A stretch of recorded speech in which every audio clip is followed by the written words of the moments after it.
Hey there, and welcome to another segment of Coffee Talk. Joining us today is Beth Fitch, founder, partner at Rig-i Fitch Law Group. With over 32 years of civil defense experience, Beth counsels accounting firms and other professional service firms on cyber liability and insurance issues, data privacy, cyber risk management, and risk transfer strategies, and cybersecurity best practices. Welcome, Beth. We are honored to have you and join us for Coffee Talk today. Great to be here. So, getting into third-party vendors just a little bit. I mean, what kind of questions should I be asking vendors? And there's different layers of relationship. You've got the vendors that actually have access into your system, and then you got the vendors that you only email back and forth. I mean, give me some ideas that you can guide these folks on what they should be asking. It's going to depend on the size of your vendor as well, and what who has the power differential here. So you're going to be able to go from smaller vendors them to provide you with better risk transfer options than if you're talking to Microsoft. So if you're talking to Microsoft, just that you're not going to make any headway with them, and that there's really no point in trying to vet your Microsoft. But if you're using IT vendors, payroll vendors, or some of those vendors, HR vendors, all of them, you may have a differential in terms of power. So the more power you have, the more they want you as a client, the more power you have to dictate the terms. I think it's important to understand that going into it. And those are some of the questions you should be asking about. Who are your clients? For example, CTROM. We know that CTROM really caters to CPAs. That's important because then he understands what you need. Whereas if it's just some broad-based CSP that does it for anybody and everybody, that they may not be able to provide the needs that you have. So starting with that. What is your business? Who do you cater to? Is a really good place to start, because the more they're more specific to your type of business, the more sophisticated they're going to be in understanding your needs and responsibilities. And that's beyond cybersecurity. But then you need to focus on some of the questions such as what are your cybersecurity protocols? What are your technical controls? What are your administrative controls? Do you train your employees? How do you train your employees? Do you trust? Do you verify? How do you verify? Looking at, have you had a breach? When? How many times? What did you learn from that? Just some real basic questions about their own cybersecurity. Do they have a cyber policy? Who's their broker? And there's some real basic questions that if you're asking yourself those questions, you should be asking your vendor those questions. That's probably the best number one rule. Just ask them what you're asking yourself, because they can be the weakest link. Switching gears just a tad related to vendors, one of the challenges the accounting industry has been having is talent, hiring talent. There's been a big drop in the amount of people that want to get into the industry as a whole. And a lot of firms that maybe traditionally didn't want to outsource to overseas are now doing it. And we're seeing a big uptick, and a lot of questions are going around about how do I stand up my firm to be doing business, maybe offshoring some of the work. That obviously complexes things just a tad. Even if you have the technology to deliver the data and the applications to them, maybe through a cloud service, how does that complex things now? Now we have a vendor that's in another country that's working on your behalf, and now logging into your, let's say, cloud solution. You may have done everything you can. How do you cross that road? I mean, we're seeing it now where firms are they're making assumptions, because Bob over here, who I went to college with, runs an accounting firm. He uses this vendor, so they must be okay. I'm going to start using them because Bob's been using it for a great couple of years and they're doing a job. But do you see some challenges there for the accounting industry as we open up and maybe do more getting more international help?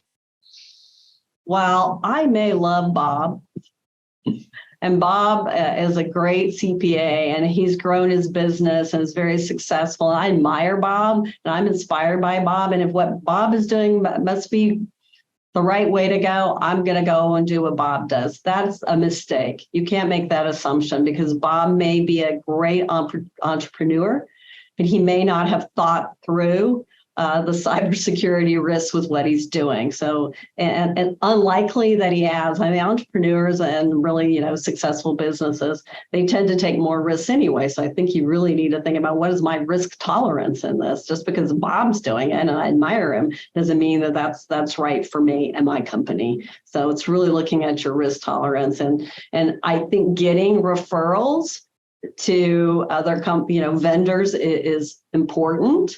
But you have to do your own vetting because you are a different company and you do have different risk tolerances, and your vision for the future may be very different than the CPA firm that you highly respect. So number one, I would not rely on others in your own industry. You should consult with experts. Two is that when you're talking about foreign companies, the cyber security requirements in different countries are not the same as here. And it is market driven, but again, this market is evolving so quickly, and so many individuals and companies don't really understand the cybersecurity risks. So it's difficult to actually ask the right questions. So what if you have hired a vendor in India and everything goes wrong? How do you recoup from that?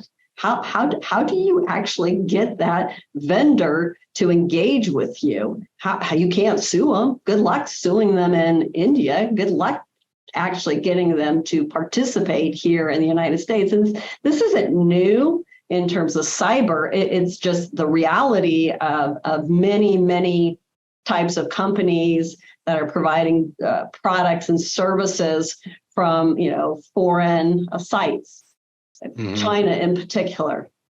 It's almost impossible to get a Chinese product manufacturer to show up and defend cases in the United States if they're not a really big company. So you need to be mindful about who is this company overseas that I might be engaging with? And are they going to be responsive? Or are they just going to fold up and move on? And if they are, what do you understand about how they're going to respond should they not provide the services? Should there be some type of cyber incident and you don't know whether it's them or you?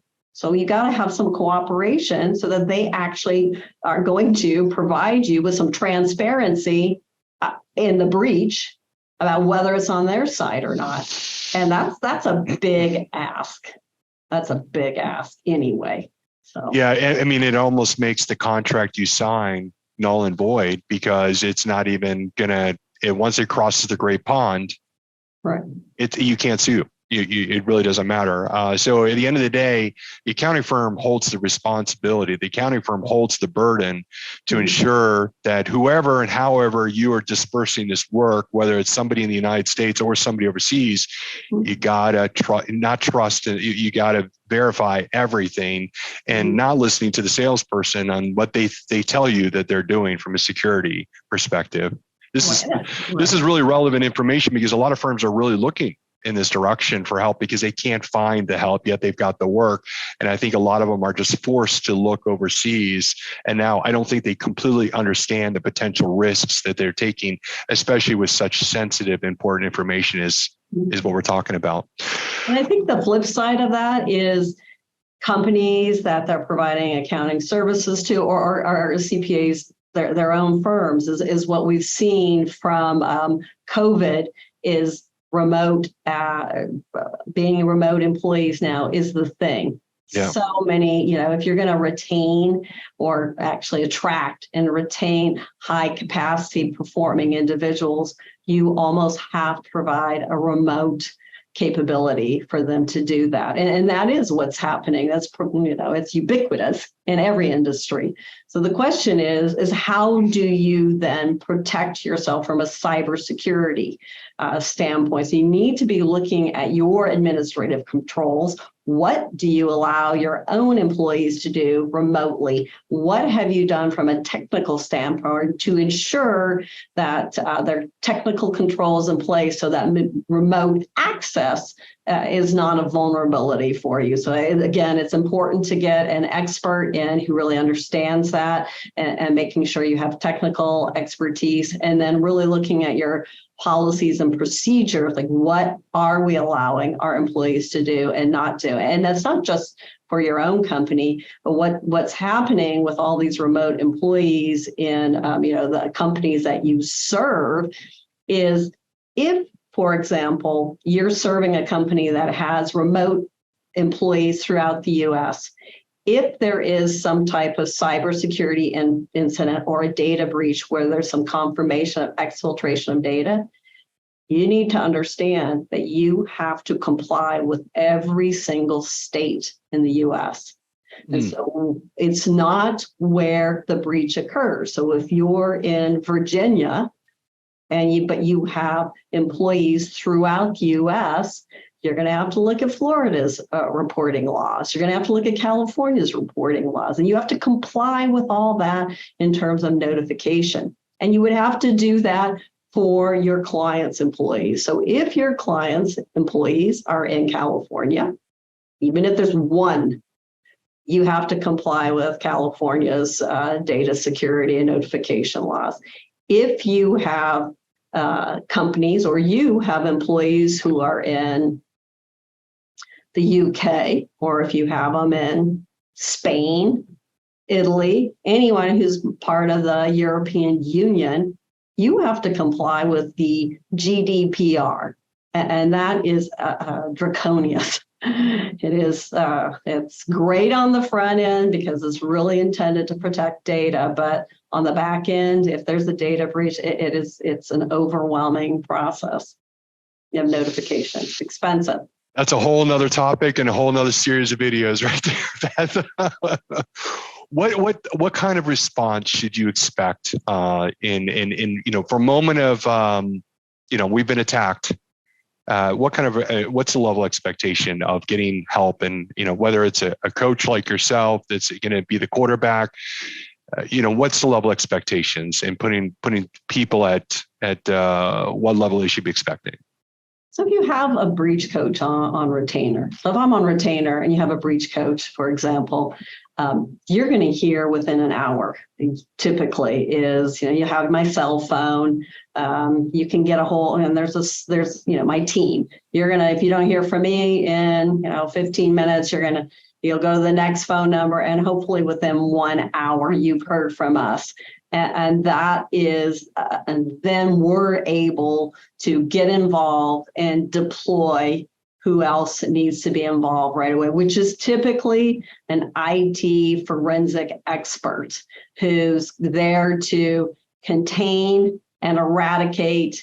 And then we'll talk about restoration. But the first two steps are contain and eradicate. So if you have a breach coach, you're going to be able to deploy a vendor who can begin the containment eradication process within hopefully 2 hours. That's really what we shoot for, is 2 hours. I'm going to tell you though, that by the time you discover ransomware, it's probably encrypted all your data. I mean, usually, or a significant part of it. It's rare that it's not fully encrypted. But we can begin, again, that containment and eradication process. Hopefully it hasn't hit your backups. So that's the goal. Once you've done that, then the reality is with insurance carriers, the cyber insurance carrier market is responsive 24 hours. If it's a weekend, if it happens on a Saturday, you're going to be able to get a hold of them on Monday, and they will, begin to work right away. And so sometimes the issue becomes is you have to use their vendors, and there's a battle over that, but when they're not available. But again, that's one of the first 3 steps is you're going to notify the insurance carrier right away. You want to engage with them, you want to involve them, You're probably going to want to let your broker know if they're sophisticated, and they can start advocating for you as well. So that's, but should be able to do that right away. If you don't have a breach coach, and it happens on a holiday weekend, which is typically what it happens. So, for example, this weekend, very common on this weekend, 4th of July, Christmas, some of the major holidays is when threat actors really amp the volume because people go on vacation and don't pay attention as much. So if this last weekend it happened on a Saturday morning or Friday morning, Friday afternoon, you may not be able to get a hold of your insurance carrier. You probably should be able to get a hold of your breach coach if you have one, but if you don't, you're probably going to have to wait until Monday to get a real sophisticated forensic expert. And what you really, really need to be careful of is you call your IT vendor up.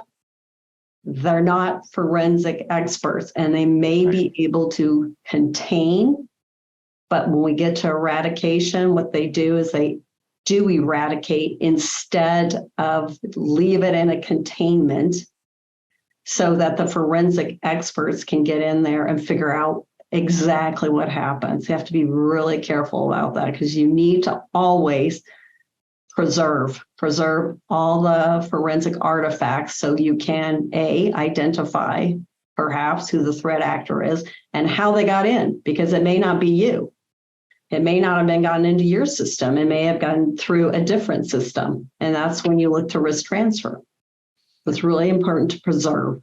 And having that forensics can also be potentially your defense, which is critical in this stage. So having a breach coach ahead of time lined up, a part of your disaster recovery plan, your incident response plan, identifying this person, having them on retainer is probably one of the most important things you can do aside, and also within your insurance carrier, having those meetings, having those conversations, and then having the breach coach and the review and understanding the whole plan. I mean, you can't take this too far enough, and in preparing, it's key.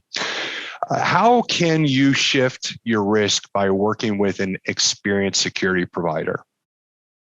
I feel like that's a really important way to minimize risk. I'm not sure you can shift it, but you're actually minimizing it first because you're getting someone who's very sophisticated, who understands your system, that comes in there and looks for all the vulnerabilities and tells you how to eliminate those vulnerabilities. So that's one. The risk shifting is what's your contract with them?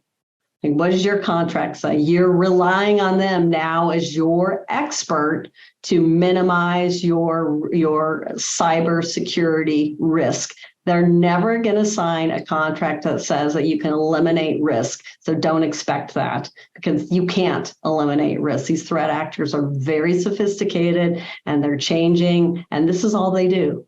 And we all have other businesses, so this is all they do. So you're never going to get eliminate risk, but you can greatly reduce it by getting someone sophisticated in to look at your systems and give you good advice on how to minimize your technical exposures. And then you can sign a contract where you're saying that we're relying on you, and to the extent that we follow your advice and implement the systems and the technical controls that you recommended, and those fail, and the breach comes from that failure, we're looking to you.